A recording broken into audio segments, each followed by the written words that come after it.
Hi friends, welcome back. അപ്പോൾ ഇന്നത്തെ നമ്മുടെ വീഡിയോ നല്ലൊരു ചിക്കൻ കറിയുടെ റെസിപ്പിയാണ്. അപ്പോൾ നോമ്പൊക്കെയാണ് വരുന്നത്. അപ്പോൾ നല്ല പത്തിരിയിലേക്കൊക്കെ കോമ്പിനേഷൻ ആയിട്ടുള്ള തേങ്ങ വറുത്ത് അരച്ചിട്ടുള്ള നല്ലൊരു കോഴിക്കറിയുടെ റെസിപ്പിയാണിത്. അപ്പോൾ നമ്മൾ പണ്ട് മുതലേ പത്തിരിയിലേക്കൊക്കെ എല്ലാവരും ഉണ്ടാക്കിയിരുന്ന ഒരു കറി തന്നെയാണിത്. അപ്പോൾ ആ ഒരു പഴയ ടേസ്റ്റിൽ തന്നെ നമുക്ക് എങ്ങനെയാണ് ഈ ഒരു ചിക്കൻ കറി തയ്യാറാക്കുക എന്ന് കണ്ടു നോക്കാം. അപ്പോൾ അതാ കറിക്ക് വേണ്ട ചിക്കനൊക്കെ ഞാനിവിടെ നന്നായിട്ട് കഴുകി വൃത്തിയാക്കി വെച്ചിട്ടുണ്ട്. ഇനി നമുക്കിത് വേവിക്കാനായിട്ട് കുക്കറിലേക്ക് ഇട്ട് കൊടുക്കാം.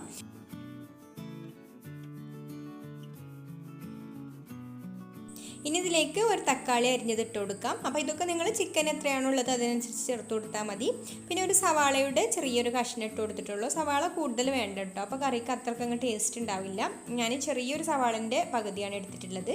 പിന്നെ അല്പം കറിവേപ്പിലയും ഒരു 2 പച്ചമുളകും ഇട്ട് കൊടുക്കുന്നുണ്ട്.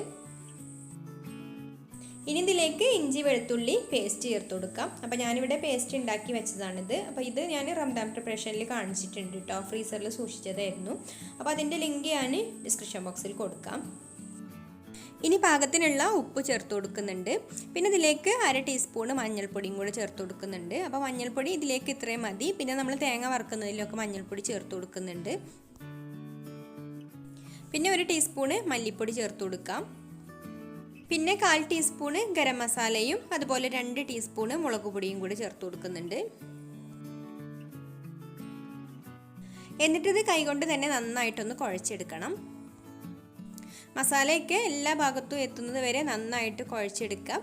ഇനി നമുക്കിതിലേക്ക് ഈ ഒരു ചിക്കൻ്റെ ലെവലിൽ വെള്ളം കൂടെ ഒഴിച്ചു കൊടുത്തിട്ട് കുക്കർ അടച്ച് വെച്ച് വേവിച്ചെടുക്കാം.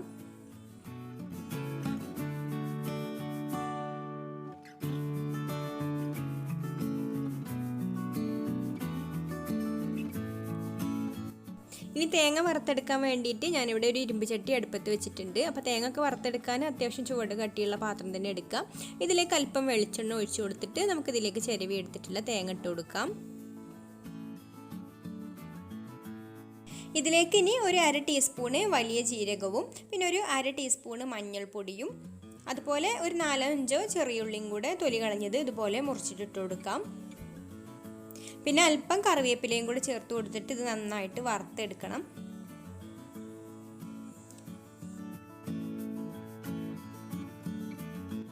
അപ്പോൾ ഈ ഒരു കോഴിക്കറിയിലേക്ക് ഇത്രയും സാധനങ്ങളൊക്കെ ചേർത്തിട്ട് വേണം കേട്ടോ തേങ്ങ വറുത്തെടുക്കാൻ, എന്നാലേ നല്ലൊരു ടേസ്റ്റ് കിട്ടുള്ളൂ നമ്മുടെ കറിക്ക്. പിന്നെ ഗരം മസാല ഒക്കെ ഇതിൽ വേണമെങ്കിൽ ചേർത്ത് കൊടുക്കാം. അപ്പോൾ നമ്മൾ ചിക്കൻ വേവിക്കാൻ വെച്ചപ്പോൾ ഗരം മസാലൻ്റെ പൊടി ചേർത്ത് കൊടുത്തിട്ടുണ്ട്. അപ്പോൾ അതിൻ്റെ ആവശ്യമില്ല. ഇനി ഇത് നന്നായിട്ട് വറുത്തെടുക്കണം. തേങ്ങ നന്നായിട്ട് വറുത്ത് നല്ലൊരു ചുവപ്പ് കളറായിട്ട് വരണം കേട്ടോ, എന്നാലേ കറിക്ക് നല്ല ടേസ്റ്റ് ഉണ്ടാവുള്ളൂ. അപ്പോൾ ഈ തേങ്ങ നന്നായിട്ട് ചൂടായി അതിലുള്ള വെളിച്ചെണ്ണയൊക്കെ ഒന്നിങ്ങനെ തെളിഞ്ഞ് വരും. ഇതുപോലെ ഇളക്കി കൊടുക്കുമ്പോൾ നമുക്ക് ചട്ടിയിലൊക്കെ ഇങ്ങനെ വെളിച്ചെണ്ണൻ്റെ ഒരു ചെറുതായിട്ടുള്ള ഒരു ഇതൊക്കെ കാണാം. അപ്പോൾ ഈ ഒരു സമയം വരെ നന്നായിട്ട് വറുത്തെടുക്കണം, എന്നാലേ നമുക്ക് ആ ഒരു അരച്ച് കറിയിൽ അത് ഒഴിക്കുമ്പോൾ അതിന് നല്ലൊരു ടേസ്റ്റ് കിട്ടുള്ളൂ. ഇപ്പോൾ തേങ്ങ നന്നായിട്ട് മൂത്ത് വന്നിട്ടുണ്ട്. ഇനി നമുക്ക് ഫ്ലെയിം ഓഫ് ആക്കിയിട്ട് ഈ ചട്ടിയിൽ നിന്ന് ഇത് മാറ്റാം. അപ്പോൾ ഈ ഒരു ചട്ടിയിൽ തന്നെ വെച്ചാൽ ഇനി ഇത് കരിഞ്ഞു പോവും, കാരണം ചട്ടി നല്ല ചൂടായിട്ടിരിക്കുകയാണ്. ഇപ്പോൾ തേങ്ങ ഇവിടെ ഒരുവിധം ചൂടാറി വന്നിട്ടുണ്ട്. ഇനി നമുക്കിത് മിക്സിയുടെ ജാറിലിട്ടിട്ട് ആദ്യം ഒന്ന് പൊടിച്ചെടുക്കാം. എന്നിട്ട് നമുക്ക് അതിലേക്ക് വെള്ളം ഒഴിച്ചിട്ട് അരച്ചെടുത്താൽ മതി. അപ്പോൾ പെട്ടെന്ന് അരഞ്ഞു കിട്ടും.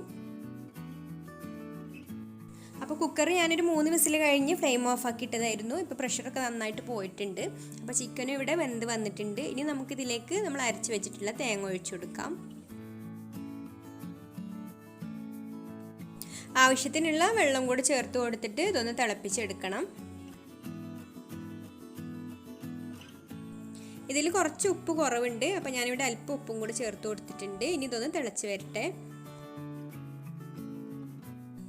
ഇപ്പോൾ നമ്മുടെ കറി ഇവിടെ നന്നായിട്ട് തിളച്ച് വന്നിട്ടുണ്ട്. ഇനി ഇത് അപ്പുറത്തേക്ക് മാറ്റി വെച്ചിട്ട് നമുക്ക് ഈ ഒരു സ്റ്റൗവിൽ മറ്റൊരു പാൻ വെച്ചിട്ട് അതിലേക്ക് അല്പം വെളിച്ചെണ്ണ ഒഴിച്ചു കൊടുക്കാം.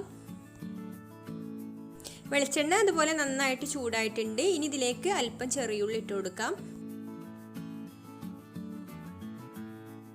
ഇതിലേക്ക് കുറച്ച് കറിവേപ്പിലയും കുറച്ച് മല്ലിയില അരിഞ്ഞതും കൂടെ ഇട്ട് കൊടുത്തിട്ടുണ്ട്. ഇനി ഇത് നന്നായിട്ടൊന്ന് മൂത്തതിന് ശേഷം നമുക്ക് കറിയിലേക്ക് ഒഴിച്ചു കൊടുക്കാം.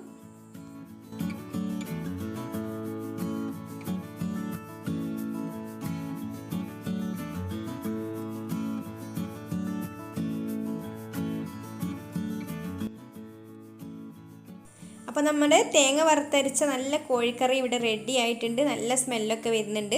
അപ്പോൾ നിങ്ങൾക്ക് ഈ ഒരു വീഡിയോ ഇഷ്ടമായിട്ടുണ്ടെങ്കിൽ ഒന്ന് ലൈക്ക് ചെയ്യുക, അതുപോലെ ഷെയർ ചെയ്യുക, നിങ്ങളുടെ അഭിപ്രായങ്ങളൊക്കെ കമൻറ്റ് ചെയ്യുക. പിന്നെ എൻ്റെ ചാനൽ സബ്സ്ക്രൈബ് ചെയ്തിട്ടില്ലാത്തവരാണെങ്കിൽ ഒന്ന് സബ്സ്ക്രൈബും കൂടെ ചെയ്ത് സപ്പോർട്ട് ചെയ്യണേ. അപ്പോൾ ഇനി മറ്റൊരു നല്ല റെസിപ്പിയുമായിട്ട് അടുത്ത വീഡിയോയിൽ കാണാം. താങ്ക്